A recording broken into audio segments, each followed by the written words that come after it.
Your patient has been holding steady all shift, but suddenly their blood pressure plummets. Monitors are alarming, and you are running through your mental checklist. Did they bleed? Is it an infection? After some detective work, you find the culprit. They have been missing their home heart medication for 3 days because nobody gathered an accurate history when they were admitted. I am Brooke Wallace, a 20-year ICU nurse and clinical instructor. My goal is to help you connect rigid school concepts to real patient care. Today, we are mapping out the specific steps to conduct a best possible medication history, a systematic bedside investigation designed to uncover hidden discrepancies before they reach the patient. Mastering this investigative process provides the safety net needed to catch a preventable error before it evolves into a code. A transition of care occurs anytime a patient moves from one setting to another, from the emergency department to the floor, or from the ICU to a step-down unit. These are the most vulnerable moments in a hospital stay because critical information often gets dropped during the handoff. Global data shows that over 40% of all medication errors occur precisely during these transition points. Admission is the highest risk point.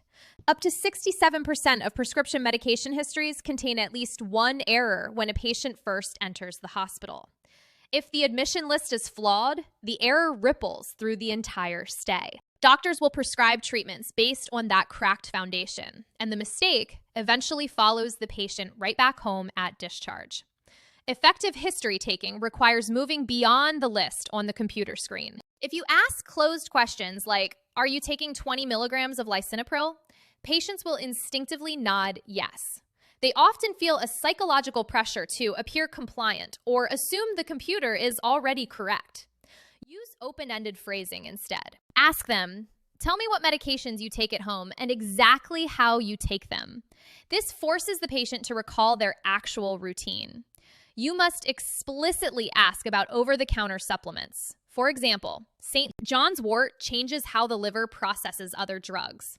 If a patient takes it alongside a hospital blood thinner, their body may process the thinner too quickly, leaving them at risk for a blood clot. To find out their true adherence, normalize human error. Try saying, "Most of my patients find it hard to remember every pill every day. How many times a week do you happen to miss a dose?" Getting to this truth is vital. If we assume perfect compliance when it doesn't exist, we are managing a fictional version of the patient. Once you have the history, compare it to the current hospital orders to catch 3 specific types of discrepancies. The first is an error of omission. When a patient is admitted for an acute issue, like a broken leg, their chronic home medications are frequently and accidentally left off the orders. The second is an error of commission. This happens when an acute medication, like an ICU stress ulcer drug, is unnecessarily continued once the patient moves to a regular medical floor. The third is therapeutic duplication, where a brand name and a generic name for the same drug are ordered simultaneously. Prescribers often miss these because of alert fatigue. The computer flags so many minor issues that users begin clicking override out of pure muscle memory. The electronic record is designed for speed, not accuracy. Your bedside clinical judgment is the only true safeguard against these automated blind spots. Imagine you find a confirmed medication omission in the computer. The interface often provides a button that says Verify Home Meds, making it look like a simple administrative task for the nurse to click and fix. You must not click that button to reconcile the list. While nurses gather the history, the prescriber is legally responsible for signing the orders. If you verify a medication in the system without a doctor's signature, you are legally prescribing and practicing beyond your scope.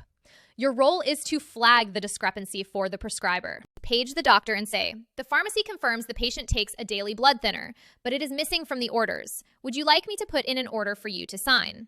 Handing the baton back to the prescriber protects the patient from harm while shielding your nursing license from liability. Use the third bird check on every shift.